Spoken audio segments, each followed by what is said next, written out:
Welcome everybody to the Mora Coast Audubon Society virtual monthly community program for October. We are really pleased to have you here.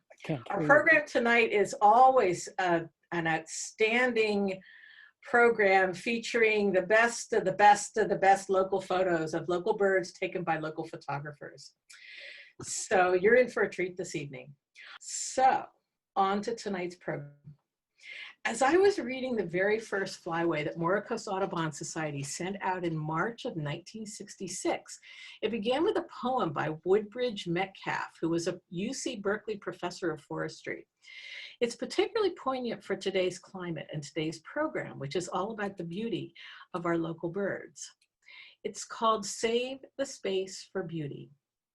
One could also title it Save Some Space for Birds. So here it is. Save a little space for beauty amid the city's roar and stress. Here the parks with trees and footpaths will suggest wilderness. Give each home a floral setting. Plant the streets with sturdy trees. Civic pride and gracious living are achieved in ways like these. Keep a little space for beauty when you build the highways wide. Plant trees and shrubs beside them. They'll be looked upon with pride. Leave some groves with picnic tables here and there in friendly shade where hot and weary travelers can enjoy the sylvan glade. Now, with added millions coming as the busy seasons roll, there's a need for pleasant vistas as a solace to the soul. Let each builder add some beauty, and we all should do no less than to recognize the duty that we banish ugliness. So in honor of that beauty, which could also be called home for birds, I give this program over to Dave Keeling for the 11th year of Biennial Bird of San Luis Obispo County. Thank you, Judy. Thank you, Dave. To modify a very common phrase, I feel like a common poor will caught in the headlights, terrified, petrified, attempting to remain unruffled. The presentation tonight was originally scheduled for Monday, March 19. So it was among the earliest of the COVID cancellations. At that time, it wasn't even clear that the meeting needed to be canceled. It took several votes and some careful thought. And when I think back to that time, it's remarkable to me that CDC did not yet even recommend face masks. That's how long ago that was. So 7 months later, we have a virtual presentation. And I want to celebrate the virtual advantages. No one will get COVID watching this presentation. No one has to drive, so we're saving gasoline. The seat you're in is probably more comfortable. There's a good chance you'll have a better view. And if you don't have good access to food and beverages, it's your own fault. The disadvantage, strongly for me, is that in a real life presentation, I get to hear and see the reaction of the people watching the presentation. And it feels great and terrible to have lost that. So we're gonna try to minimize that as best we can. I'm going to encourage you to use the chat room. That's the way for me to know you're out there. So if you send questions, if you have any, but comments are still welcome. If you are farther from San Luis Obispo, when you send something through the chat way, include where you're sending it from, because we'll be impressed. And if you usually don't send messages or ask questions, do. If you never have, try. Hopefully you can see that this says this is Birds of San Luis Obispo 2019. That's what it is. Beautiful pictures of birds taken in San Luis Obispo County in 2019. It should say part 1, spring, summer, and fall. Again, a long time ago, part 1 was scheduled for March, I mentioned. There is a part 2. It was scheduled for October, and it is not currently rescheduled, but part 1 is what we're getting tonight. It'll be about 80% pictures from spring, summer, and fall, and about 20% of pictures from wintertime. And the list of contributing photographers is over there, and again on my screen they're kind of covered up some, and I apologize for that. The musicians are either going to be 2 or 3 depending on where we are in the program. Bob Clark and Jack Collins have been doing this for some time. I appreciate it a great deal. Leslie Thompson is going to come in, we think. And Bob and Jack, if you guys are ready, oops, not quite ready. I'm sorry again. Just last thing before we start off, the first set of photos, first of 4 sets of photos will be water birds labeled there. And as they go by, because it's a lot of it is spring and summer, we'll see some nice breeding plumage and a number of baby pictures. So I invite everyone to settle in, settle back, and enjoy the show. And Bob and Jack, are you ready? Let's start.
and it's break time.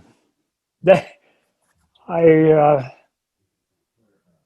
always feel better when I've got one set done, because then you've seen with your own eyes. And now I can't see you. Good time to send a chat message. But in the break here, I have two chores. Chore number one is to recognize and celebrate one of our contributing photographers. Recently had a photo selected to be in the top 100 in Audubon magazine. That's Audubon magazine, where good bird pictures are the norm. And the winner was Rick Darvin. So congratulations to Rick. This is his photo. You'll see it again in just a few minutes. So that's very cool. My second chore during this little break is I'm trying to calibrate our appreciation for species diversity in San Luis Obispo and in our presentation. So I went to the pamphlet, Birds of San Luis Obispo County. It lists 451 species for our county. There's probably an update on this thing now, mine's an old one. And I played with it, and finally the obvious struck home. It took me a while. I divided the birds into 5 groups of 90.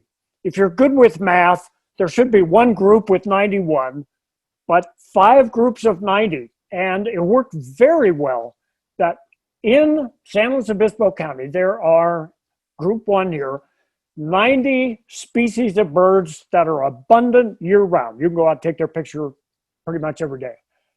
There's a second group of 90 birds.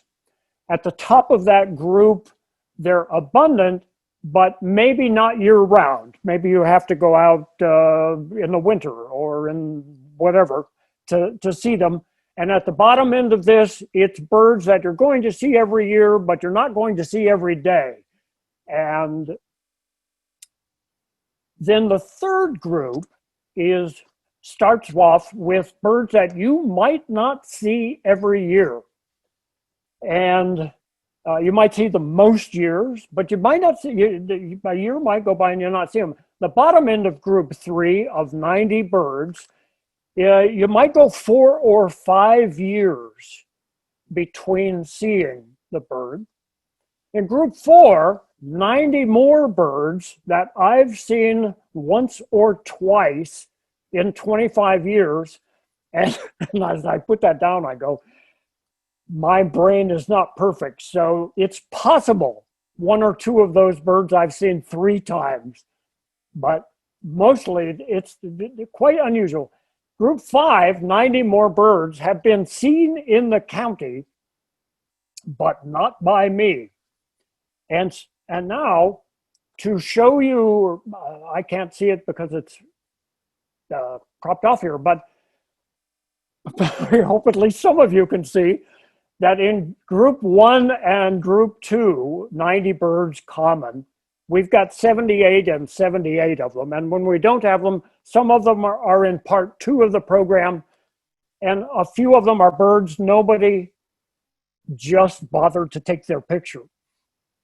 But in group 3, birds not seen every year, 90 of them, we've got 40 some odd. I think it's 46, but I can't see the number on my screen.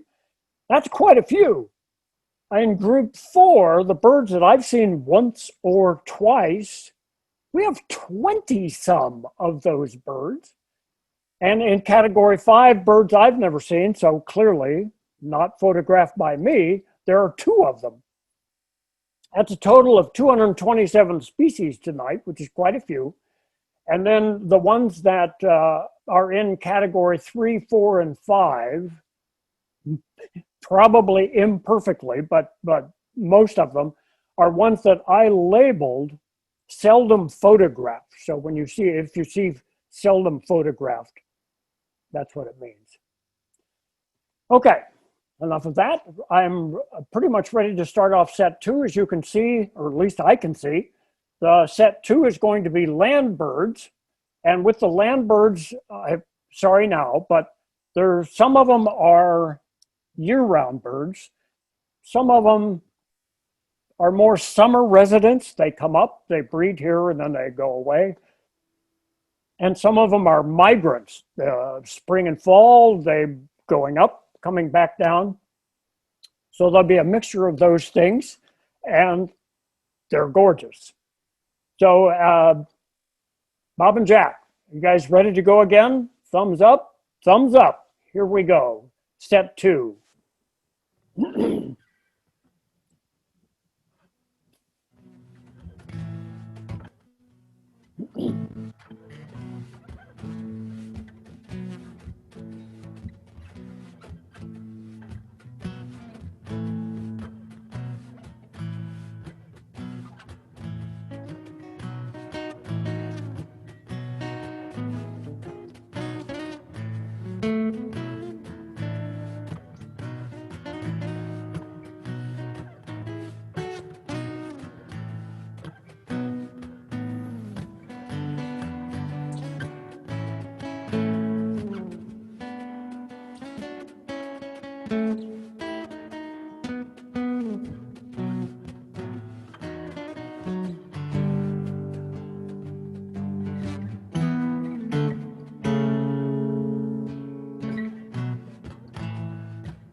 Okay. Sorry, I'm kind of frozen here, but that's the end of the second set. I just keep wanting to say beautiful. Golly, that's beautiful. Next up will be the explanation of what Norm Pillsbury's name has been doing as coordinator, because he is going to do the third of our 4 sets tonight, Birds in Motion. And I am hoping to say, take it away, Norm. All right, thanks. I wasn't Hi, everybody. This is Norm Pillsbury, and I'm here with my best friend over here over my shoulder. How many people know what bird that is? Raise your hand. Oh, I forgot. I can't see everybody. Gosh, I guess this is what it feels like to play football in an empty stadium. You can't see and feel what's going on around you. Well, we'll do it anyhow. So here we are, and we have several contributors who have sent video clips, and we're doing a Slow Birds in Motion segment here, showing you some of their contributions. And I'd like to thank those contributors, Petra Clayton, Jack Clayton, Jeanette Stone, and a new contributor, Dave Keeling, and myself. And we're always looking for a few more. So if anybody is interested in sending some video clips and wants to know how to go about it, give me a shout. I'd love to help you.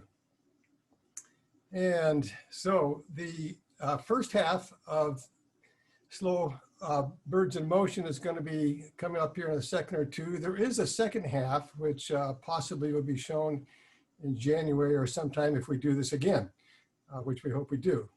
But we'll cross that bridge when we get to it. Okay, so we're going to go ahead and start the first half, the October Slow Birds in Motion, in just a second while I get it set up here.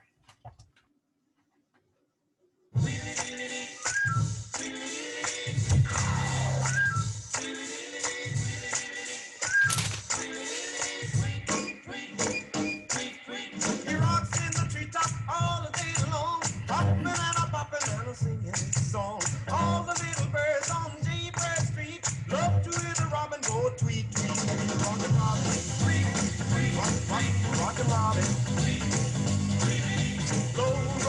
robin, 'cause we really gonna rock tonight.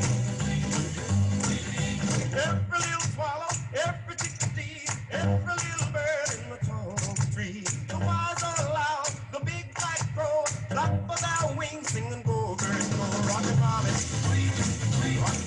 rockin' robin. Go rockin' robin, 'cause we really gonna rock tonight.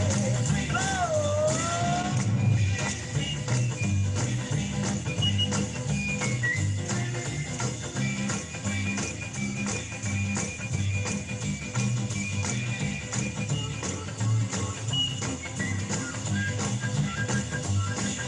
A pretty little raven that the birdman sang, talking like a cougar pup and it was grand. He started going steady and bless my soul. He out popped the buzzard and the oriole. He rocks in the treetop all the day long, hopping and a popping and a singing his song. All the little birds on Jaybird Street love to hear the robin go tweet, tweet, tweet. Rockin' robin, rockin' robin. No rockin' robin, 'cause we really gonna rock tonight.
if I'm back and if you can hear me, I am thanking Norm and apologizing to the world for complete lack of technical abilities. But if you're with me, we are ready for the final set of images to show tonight. It is, as I can see on my screen anyway, just a sampler of some pictures taken in winter. Even though the main theme is spring, summer, fall, there are several reasons I've included some winter bird things to get a few more species in, to balance the photographer's contributions a little better, and just the coordinator's prerogative. And also, along with the winter bird things, we have not yet seen some fantastic finishing raptor photos. And I can no longer see Bob or Jack. I can't really ask them if they're ready to go. I can only hope that and I am going to start part 4 and we'll see if music appears.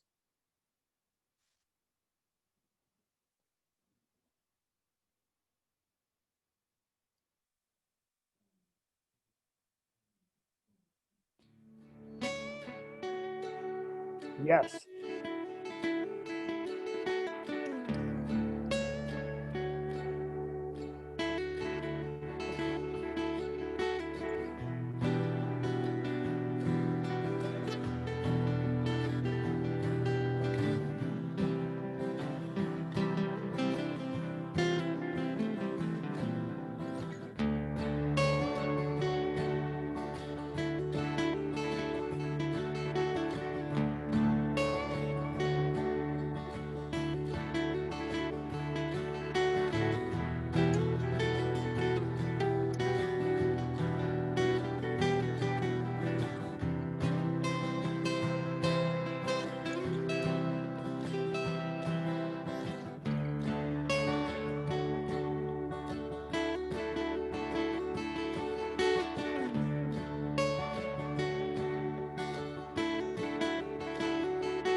Okay, am I back alive?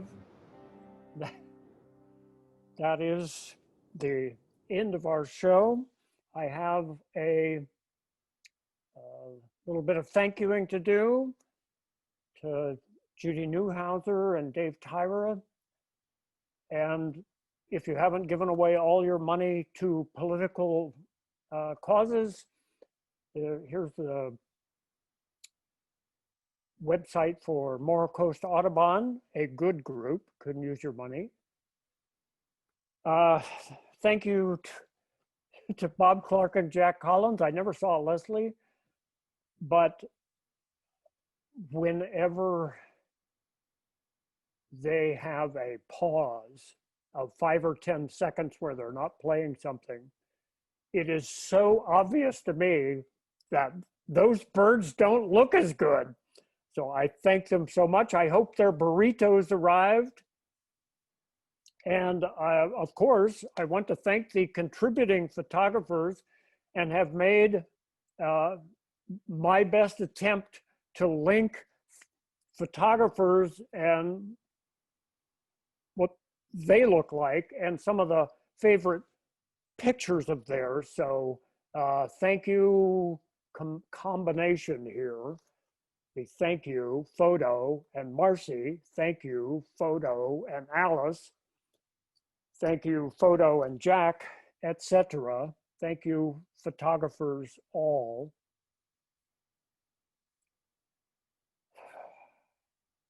They take some great pictures. And it's not easy. Well, maybe it's easy. The picture taking is easy. Okay. Jim Little sent me no photo.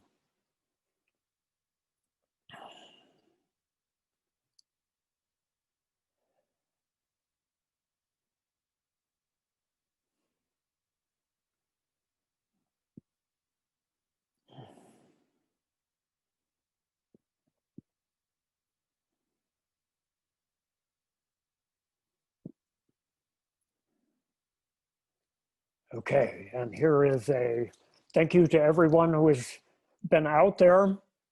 Appreciate so much that you were there. I hope you've sent a message.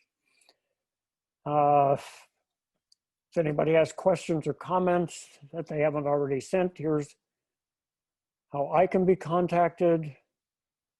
And there's that beautiful canvas back, which means I'm at the end of my rope.